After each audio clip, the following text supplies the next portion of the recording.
Think about this for a second. Have you ever been in a conversation where you said something totally reasonable and the other person just completely shut down? Or maybe you tried to convince someone of something, and the harder you pushed, the more they dug their heels in. Or maybe you met someone for the first time, and within 5 minutes they were already telling you their life story, and you had no idea how that happened. These things don't happen by accident. There's a reason some people naturally draw others in. There's a reason certain people walk into a room and immediately make everyone feel comfortable, and there's a reason others can't seem to connect, no matter how hard they try. It's not about looks. It's not about money. It's not even about how smart you are.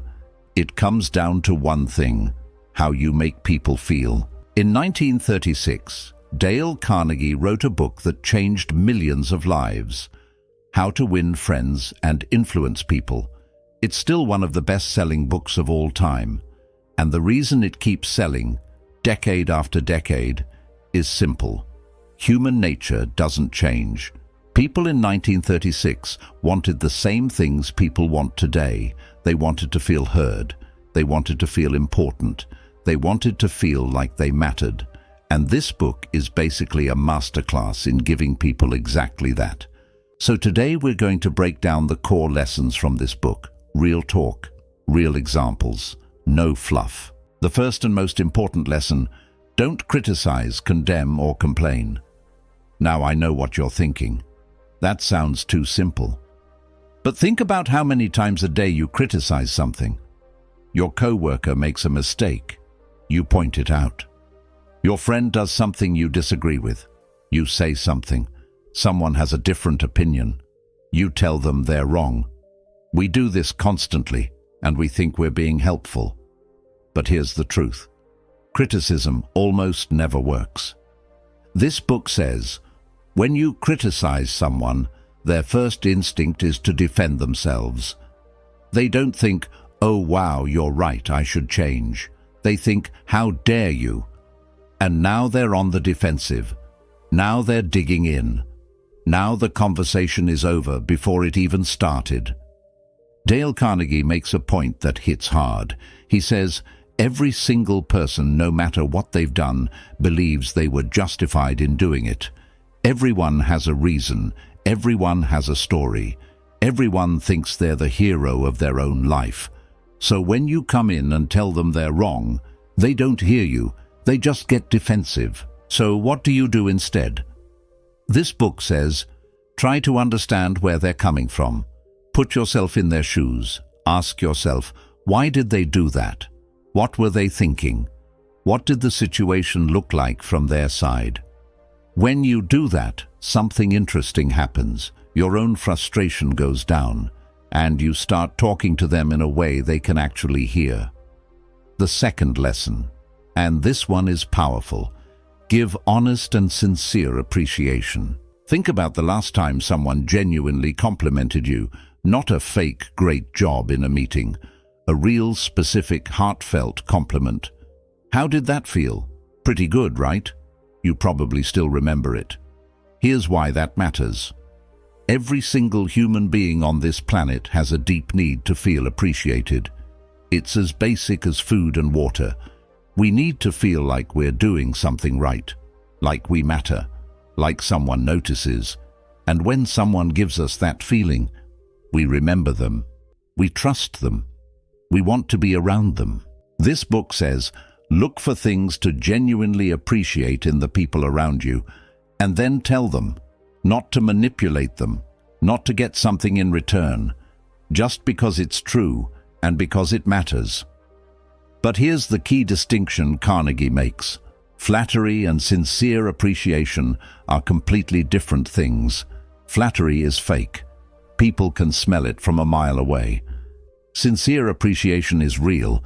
It comes from actually noticing something good in someone and taking the time to say it. That's what sticks. That's what builds relationships.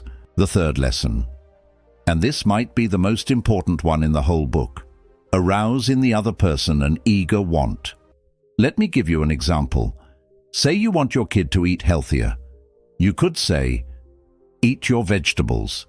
Stop eating junk food. It's bad for you. How well does that work? Not great, right? Because that's what you want. You haven't said anything about what they want. But what if you said, hey, you know those athletes you love? They eat like this. That's how they got that fast. That's how they built that strength. You want to be like them? Then this is how you eat. Now suddenly it's their idea. Now suddenly they want it. Because you connected it to something they already cared about. This book says, before you try to convince anyone of anything, ask yourself this one question. What does this person actually want? Not what do I want them to do? What do they want? And then show them how what you're asking connects to what they already care about. This is not manipulation. This is just understanding people. The fourth lesson, become genuinely interested in other people. Carnegie has this line that I think about all the time. He says, you can make more friends in 2 months by becoming genuinely interested in other people than you can in 2 years trying to get other people interested in you. Read that again. 2 months versus 2 years. Just by shifting your focus from yourself to them. Think about it. We all have that one person in our lives who makes every conversation about themselves. Every story you tell reminds them of a story about them. Every problem you bring up leads to a lecture about their own experience. You leave those conversations feeling drained. And then there's that other person, the one who actually asks about you, who listens, who remembers the things you told them last time. You leave those conversations feeling energized, feeling seen. This book says, be the second person. When you meet someone, be genuinely curious about them. Ask real questions, listen to the answers, remember the details. People can tell the difference between someone who's pretending to be interested and someone who actually is. And when they feel that real interest, they open up and they like you deeply. The fifth lesson. This one sounds almost too simple. Smile. I know. You're probably rolling your eyes. But stay with me, Carnegie says. The expression on your face is far more important than the clothes on your back. When you smile at someone, a real smile, not a fake one, something happens in their brain. They feel safer. They feel welcomed. They feel like this person is glad to see them. And here's the thing about smiling. It's free. It costs nothing. It takes 0 effort.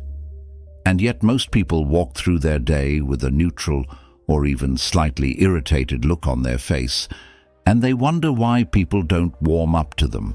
This book says, smile when you're on the phone. Smile when you walk into a room.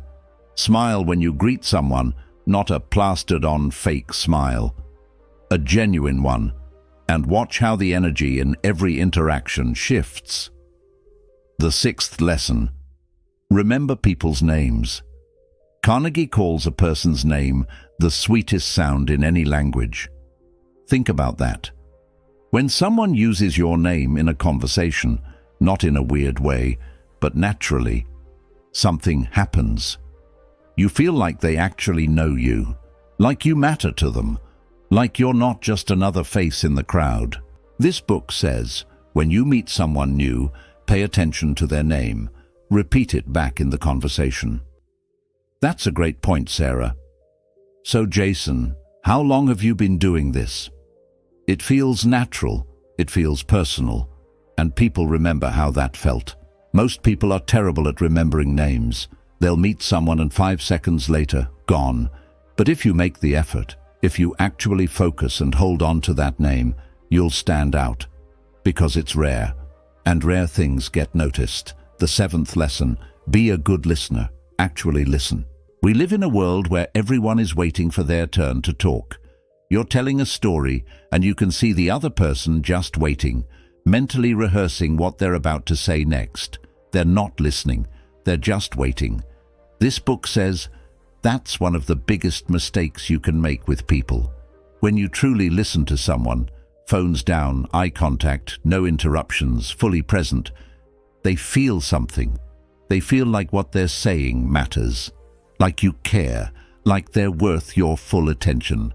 Carnegie says, The person who is a good listener, who makes people feel truly heard, is one of the rarest and most valued people in any social situation. And the ironic thing is, the more you listen, the more interesting people find you. Not because you said anything brilliant, just because you made them feel heard. The 8th lesson. Every person has something they're passionate about, something that lights them up. When you figure out what that is and bring it into the conversation, something magical happens. They become animated. They open up. They feel a real connection with you. This is why preparation matters. Before a meeting, before a dinner, before any important conversation, think about the other person. What do they care about? What are they excited about right now? What challenges are they dealing with? And then bring that into the conversation. Not as a tactic, as genuine interest. This book says, when you make someone feel like their world is interesting to you, they will follow you anywhere. The 9th lesson, and this one takes real courage. If you're wrong, admit it quickly and emphatically. Most people do the opposite. They double down. They find excuses. They deflect. And the longer they do that, the worse it gets. The other person gets more frustrated. The situation escalates. But here's what happens when you just come out and say, you know what? I was wrong. I made a mistake. I should have handled that differently. The other person's defenses immediately drop. Their anger loses its target. And often, and this is the interesting part, they'll start defending you. They'll say, well, it wasn't entirely your fault, or I could have been clearer too. Carnegie says, by fighting you can never get enough, but by yielding, by admitting when you're wrong, you get more than you expected. The 10th lesson, avoid arguments. I know what you're thinking, but what if I'm right? What if I have all the facts? Doesn't matter. This book says you can win an argument and lose a person every time. When you argue someone into a corner, even if you're completely right, they feel embarrassed, humiliated. And embarrassed people don't become your allies. They become your enemies. They might concede in the moment, but they're looking for a way to get back at you later. This book says, if you need to correct someone or change their mind, don't go at it directly. Ask questions, plant seeds, let them arrive at the right conclusion themselves, because when someone feels like the idea was their own, they'll defend it, they'll own it, and they'll respect you for leading them there without making them feel small. Now, let me tell you about a real person this book talks about. Jim Farley, regular guy, humble background, but he had one extraordinary skill. He remembered names, not just names, details. If he met you once, the next time he saw you, he'd ask about your wife by name. He'd remember your kid's birthday. He'd bring up the thing you mentioned in passing 3 months ago. That skill, that simple, learnable skill, made Jim Farley one of the most influential political figures in American history. He played a huge role in getting Franklin D. Roosevelt elected president. Not because he was the smartest guy in the room, because people felt seen by him. People felt like they mattered to him. And you will go to the ends of the earth for someone who makes you feel like that. This book says, Jim Farley wasn't a genius. He didn't have a magic trick. He just understood one thing deeply. Every person you meet wants to feel important, and he made sure they did. Now here's the thing that ties all of this together, the big picture takeaway from this entire book. People don't remember what you said. They don't remember what you did. They remember how you made them feel. Full stop. You could be the smartest person in the room, the most accomplished, the most talented. But if people walk away from interactions with you feeling small, dismissed or invisible, they won't want to come back. And if people walk away from interactions with you feeling heard, appreciated and important, they'll look for ways to be around you again. This isn't manipulation. It's not a trick. It's just understanding what every human being actually needs, and then choosing to give it to them. Dale Carnegie wrote this book almost 90 years ago, and it's still a bestseller, because none of this has changed. The technology is different, the world looks different, but people are the same.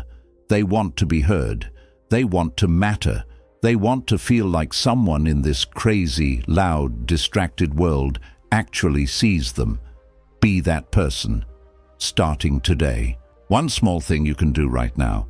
Think of one person in your life, someone you see regularly, and find something genuinely good about them that you've never said out loud. And tell them, today, not because you want something, just because it's true. That's it. That's how it starts. If this video hit home for you, hit that like button, because that's your signal to yourself that you're serious about showing up differently in your relationships. Subscribe to Cairo Zen, because every week we break down books like this one. Books that don't just give you information, they actually change the way you move through the world.